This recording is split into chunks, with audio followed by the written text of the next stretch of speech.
getting hyped up here, Resub. We're already seeing the off-spawn engagement. Indreda, Benji Fishy, Mr. Savage against Malabuka and his trio here in Steamy Stacks. Who is going to take game one? First thing to note is there's not a third team, Hens team here. It's just the two teams straight away. And Mustache decided to go on electrical at the same time as Savage. He's actually managed to get a shotgun off spawn, which is going to be huge for them. And this is some of the only two teams that we see fully landing on the west side. No one landing to that back house on the far east. So they want to fight, right? That just shows straight away that these guys are looking to get into the engagement.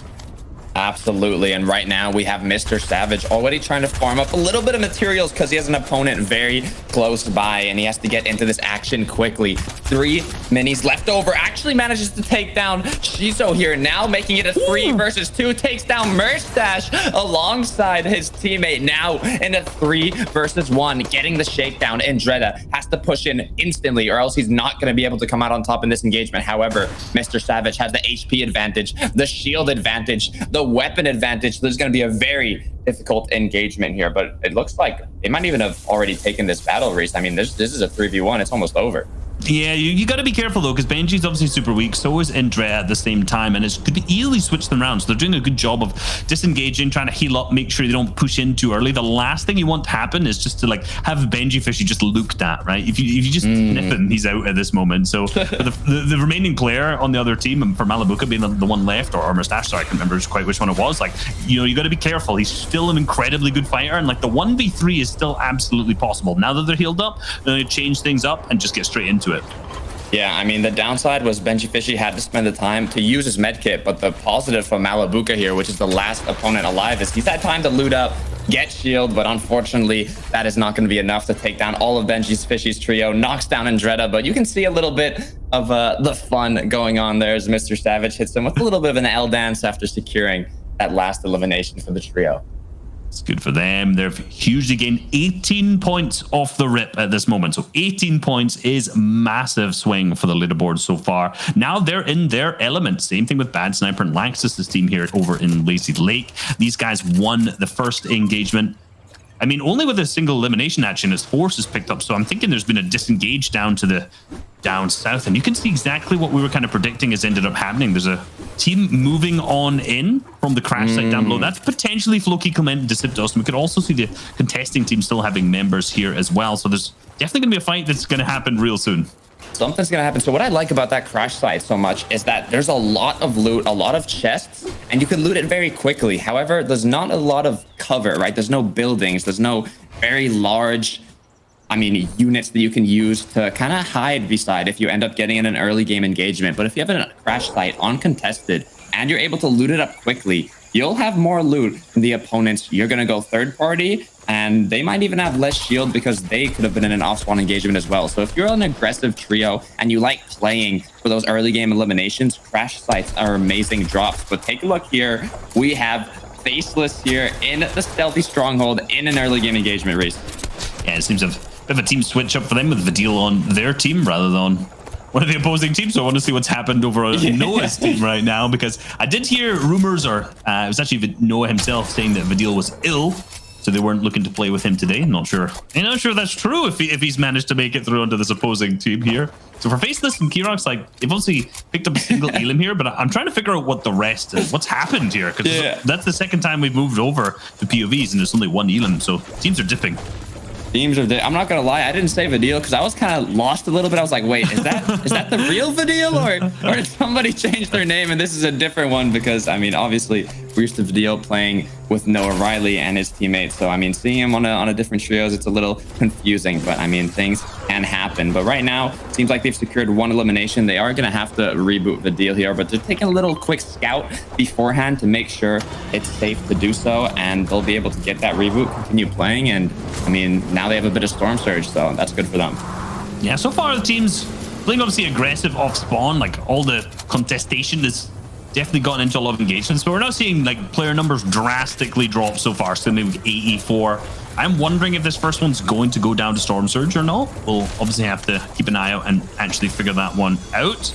Look in the feed, we're down to 30 teams so far. That's Diox, Crow, And Joseph gone down now, so that's the full Spanish. Your prediction, the full, I was going to say the two-thirds Spanish trio. That's managed to be picked up so far alongside T-Chips, Arch, the Shakos, which is probably the fight we just watched. And then also Mustache, obviously, which we watched there too. Yeah, I mean, it is sad to see them go down, but the good thing is, you know, they have a lot more matches to go. This is game 1, and with 6 points per elimination, I mean, coming from that aggression we saw in the Cash Cup, not the Cash Cup Extra, but the Cash Cup qualifier to this event, I wouldn't be surprised if they're able to make a comeback game with a high elimination victory royale. But taking a look down at the bottom right, we have Daze alongside his trio trying to take, actually, I think they were shooting a crow, so it was not a player. Got a little confused there for a second, but I mean, I was hoping for a little bit more action. 30 trios alive, 84 players. So like you said, we'll have to see if Storm Surge is going to pop this game or not. Yeah, you got to think this is also really good practice for the Grand Royale that's coming up in a couple of weeks too. You know, the best way to get practice in for tournaments is just by playing more tournaments. So right now, for this team and all of the teams who've managed to make it through here, even if you're not playing with your original set team, kind of like Face this with Vidil in this one, you've got to think like, when it comes to just playing scrims, like this is infinitely better practice at the same time. You're against with the best and the best in the region. It's hard just to get that set up with your own, just discords or whatever it may be. So this right here for the 6 games, like I hope the teams definitely take advantage of that. Yeah, not only good practice, you even have a bit of cash up for grabs if you're able to get a good placement in the Cash Cup Extra. So you get good practice, you have a prize pool. This is an amazing event to prepare you for the Grand Royale, which is up and coming very shortly. So be prepared for that. But however, it seems like we have already a lot of trios basing up here and getting ready for the upcoming zones. And I feel like this mountain here, which is pretty close to Weeping, is a very strong place at this IO base because you do have a launch pad, which is 100% there every single match. However, it's very little difficult, little risky to use a launch pad later in the zone. So especially when you're in a higher skilled lobby, because it's very likely that you might just get beamed and lasered out of the sky, getting eliminated on your rotate. So it really depends if you want to take that risk to use it or not. Yeah, a lot of players just kind of camp that and wait out for it. In particular, you can see the map in the bottom right. There's a bunch of players on the hill, like the blue markers, the players there. They have perfect sight lines for if anyone hits that fixed launch pad that's there to fly away and get away. So like, if you're Hard Finds team, you got to be careful if you're going to make that rotate. And also, him being the controller with some fantastic aim, he can also absolutely beam some of the players to use it if you see, obviously, the KPI team that does it here. Yeah, I mean, that is exactly how it's done. But also taking a look at our FNCS champs, Camiseti here, making a nice, clean rotate. They have a vehicle. They have, it seems, good eliminations. I mean, good materials and even 1 elimination. So they're doing pretty good for Storm Surge. They're doing good for loot, for materials. I even see a launch pad, so they have some mobility here. Overall, it's looking good. And I think they're going to be very, boosted confidence-wise, seeing what happened in FNCS, Reese. Yeah, you've also got to think, like, for them being champions right now, they are in their element. They've got the momentum coming through here. But hold on, before we... Firstly, I want to say one thing. It was Mr. Savage. I don't know. Is it Benji? Is it Thomas HD instead? I'm gonna figure it out. Do your memory go that far back? I'm not sure if mine does. I don't know. I mean, I'm getting a little old here. I'm gonna be honest, Reese. It might be a little difficult, but let's see how Camiseti end up deciding to play this out, as they're going to be going for the full vehicle rotate the zone here. Yeah, they're going to try to get this event. One of the things that I want to actually know out there is that we were at 84 players, and now we're up to 88. So like, this game's had 4 players fully rebooted back into it, and it's actually getting more stacked. Yeah, it is getting, you'd normally expect as the game goes on for players to get eliminated here, but there's kind of gets to a point where all the teams have had their off-spawn engagements, and now they're just rotating to zone. So instead of getting more eliminations and, more players being eliminated, teams end up rebooting. The teams that were left as duo from their off-spawn engagement end up, bringing their teammates back into the game, and it gets even a little bit more stacked, and Storm Surge gets more dangerous. So that causes people to have to play a little bit more aggressive for damage, and that could be what we're seeing here with Flocky Clement and the Siptos going against the 2/3 Spanish trio, and we'll have to see who's able to come out on top here, Reese. Yeah, two scary fighting teams. Oh, Decepto's going to pick one up. That's Floki down, Clement down at the same time. The white tags start to come through onto the opponent here. I'm not sure which one's the left lag. Oh, but he's received a huge beam. He's got the manage to get the finish off. It doesn't seem like any team in this is actually going to be coming out on top, given they've both fully gone down here. But see that finish down below as well. Yep, if Crow is now going to be picked up. We see Floki actually still in this. I thought he was fully down. His HP down low. It must have been 1 HP or something like that. It's 1 KPI member, so 2v1.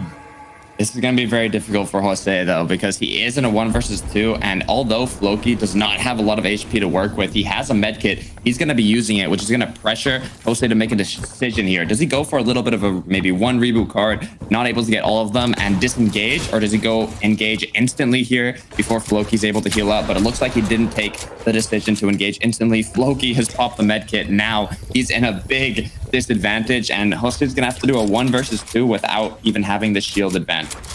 Yeah, you got to think, like, Deceptos Floki, they want this Elam. That's 6 points. Like, that's a lot of points. They're not going to back out away from this at any moment. So good to see them getting involved. And yeah, that's it over. That was what, a 40 tag? It's like he was so weak there. And they managed to pick that up. 3 Elams full to their name. And I'm wondering, can they get Clement back up here? They have to figure out somewhere to go and reboot for them. Do they go back into Storm, go to Sludgy? They know there's not going to be many players in this area since they've just wiped out the team that was there. So we'll see how them get on later on. Moving back over to Queasy, Thomas, HD, and Nas, who managed to make their way up spawn. Didn't seem like they were contested by Nate's team today, which is good, and they are looking awfully stacked. They're looking great right now. Good loot, good materials, and even 300 damage above the Storm Surge threshold. We talked about them. Previous Cash Cup Extra champions looking to kind of make a bit of a comeback from last weekend's FNCS, and they all looking like they can do it here with this match, starting off strong with everything they need to get a good game 1. Here we got to see that mythic burst just hits so hard, hits so hard. And this poor player stuck in the back of the zone, like you got to be scared for them. They're starting to get the beams coming out now, and you see the player go knock. I don't think it's Thomas and Asaquisi that picked it up. Not entirely sure which player that was still back in the zone, but I'm telling you right now, I don't want to be them. I really don't. I do not want to be them either. And we can even see Benji Fishy's trio there close by. But while these trios are waiting to get a rotate, let's see a quick video that Alden has prepared for us. Hey guys, Alden here with another stat update. And did you know that the players today in EU have over 8 million in career earnings? Enough to buy them their own yacht. Back to you. Hey, Dan. Wow.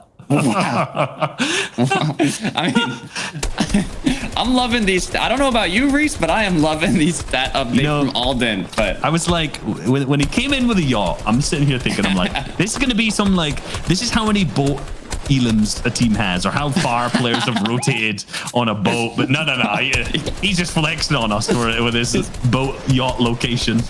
Quick, 8 mil, you know, I mean, that is unreal to think about, though, Reese. Yeah, that's crazy. $8 million. That is insane. Enough to buy you a yacht, just like you said. So, I mean, let's see if they can get that number a little bit higher today, depending on who is able to cash in this tournament. But taking a look here at Janice, Noah, and Pena, who I believe is filling for Vidil today, they're looking like they're doing pretty good currently. They have 1 elimination. They have a lot of damage done. They're still in the zone with an elevation, so they have a lot of vision of their surroundings to get more tags. And I mean, so far, the only thing that they're lacking is, I believe, a bit of ammunition for the assault rifle.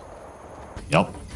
Not sure who the final player on that team is. It moved back over to Benji Fishy alongside Savage and Indreta here. Now we're going to see what's going on, right? They're on that south side of the zone.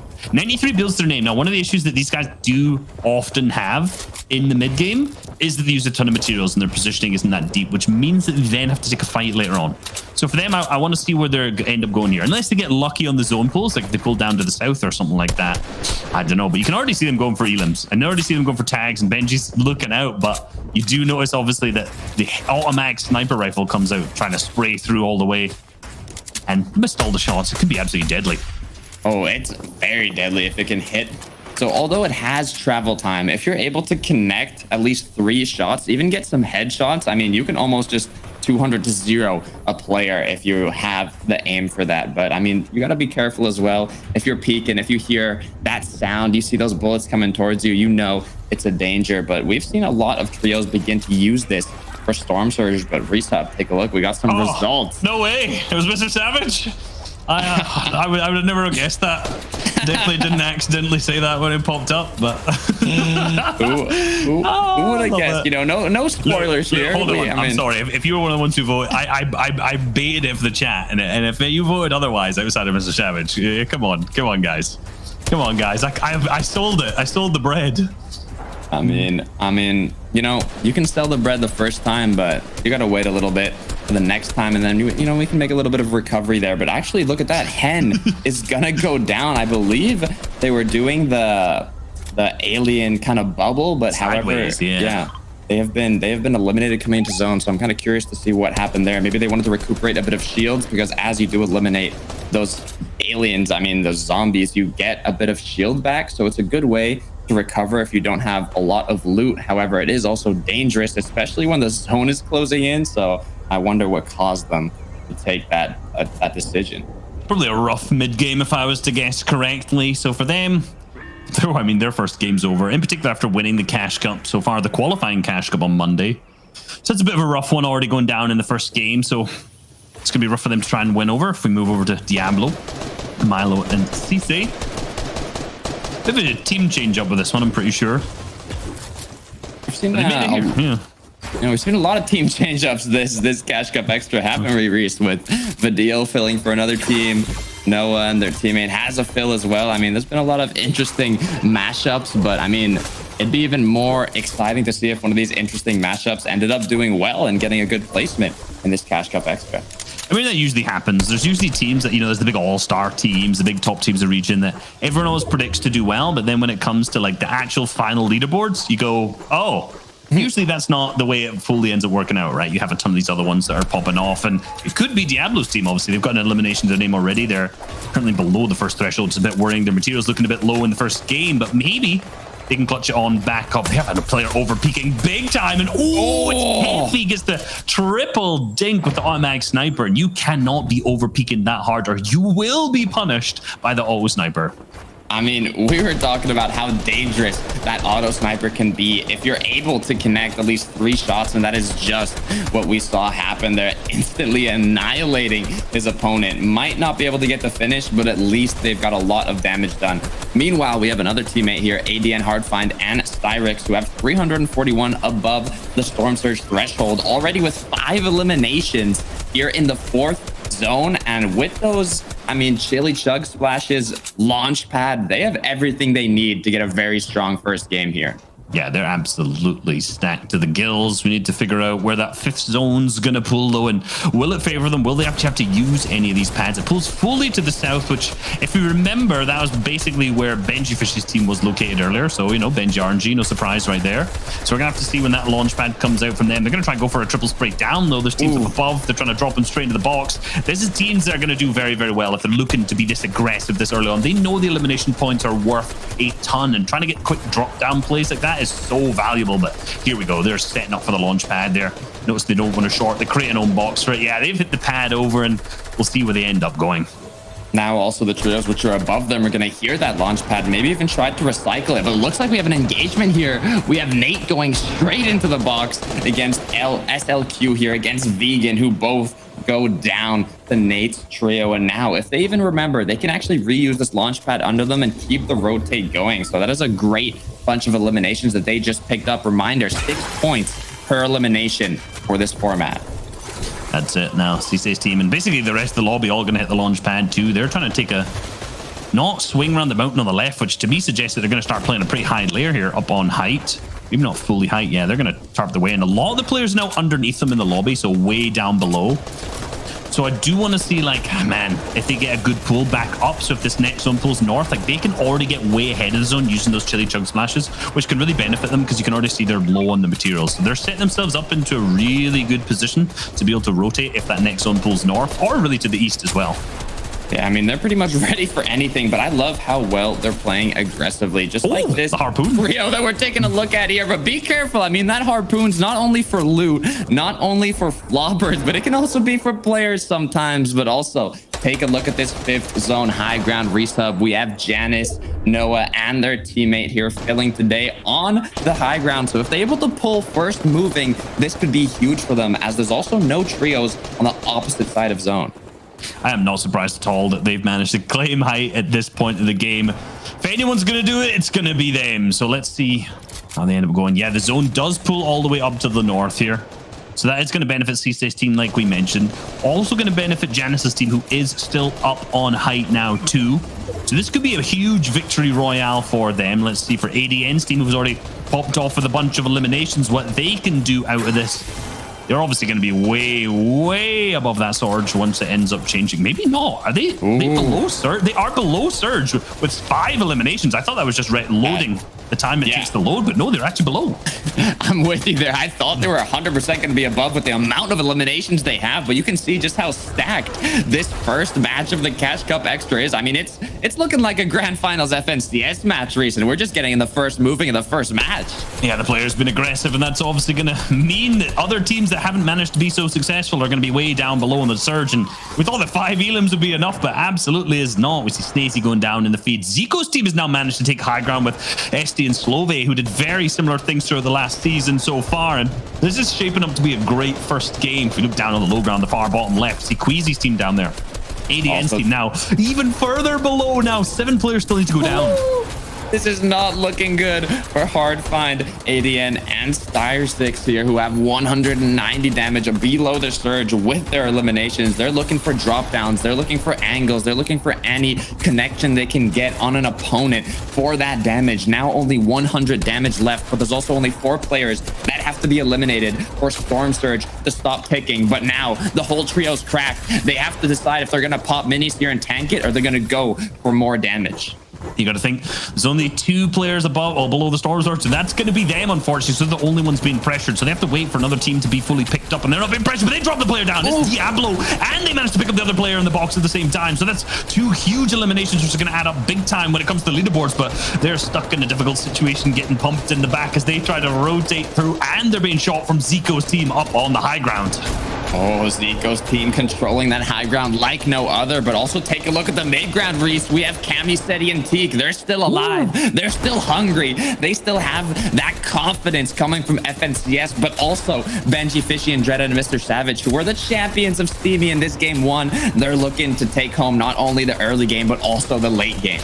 Yeah, already with these points, they've gone over 70. But hold on, Benchfishy gets into the box, and Drea goes down to the player down behind him. Now he managed to trade shots with the other player who's back, but he gets chunked big, and he's now going to be picked up. Mr. Savage now left as a solo down on that mid-ground layer, as still Zico's team is holding the height. 4ZR's team alongside Andlex XQ still in this as a full trio as well. Now, what's Mr. Savage going to do? He's got the gold pump in his inventory. He's got the chug splashes the back of the zone. The zone pulls back. We can actually make a med kit play here. Oh, he's out. Be careful. A whole trio getting into Mr. Savage's box. They're denying the medkit play. Zico's trio still on the high ground, uncontested here, though. Meanwhile, we have 4ZR and his trio getting into engagement. We have Seti and Alex. There's so many duos and solos alive in this match, Reese. There are indeed up on height. The full trio is still applying the shots down to the whole lobby. Seti's team still in this as a full trio as well. We see X-Squeeze go down. So Andlex now a solo. Juku also as a solo alongside Hut and Rax as a duo. So right now, this is definitely going to go down to Cammy, Seti, Teak versus Zico's team, unless 4ZR can maybe turn things up at this moment, trying to get some sort of engagement working on out and try to pick up one of the full trios, right? They have to do something. I mean, I can't even tell you who's going to end up winning this match. If Zico and his trio have a lot of heals, they have a big chance of winning it from the high ground. But there's so much engagement, so much action in this mid ground, in this low ground. I believe Seti and Teak are still alive as well. 4ZR goes down, and Alex goes down. Now we have Rax and his trio alive with a good amount of eliminations. They're going to be battling this high ground team, Reese. Who is going to be able to come out on top? Gotta see. Rax goes down. At least Hutty is a solo. Mini down at the same time, so he's down on the bottom. Zico claiming that full high ground position, but Cammy, Seti, and Teak are still left in this too. Who's it going to go down to? Who's going to get the first? Who is going to get the third? You've got to think that Zico's team will be able to pick it up. That zone's now fully closed. SD goes down to the zone. Zico has so much heal-off potential up on high ground, and yeah, Zico, Slove, and SD are going to pick up the victory royale in game number 1. Not only the victory royale, but also 11 eliminations for Zico's trio. They were ready to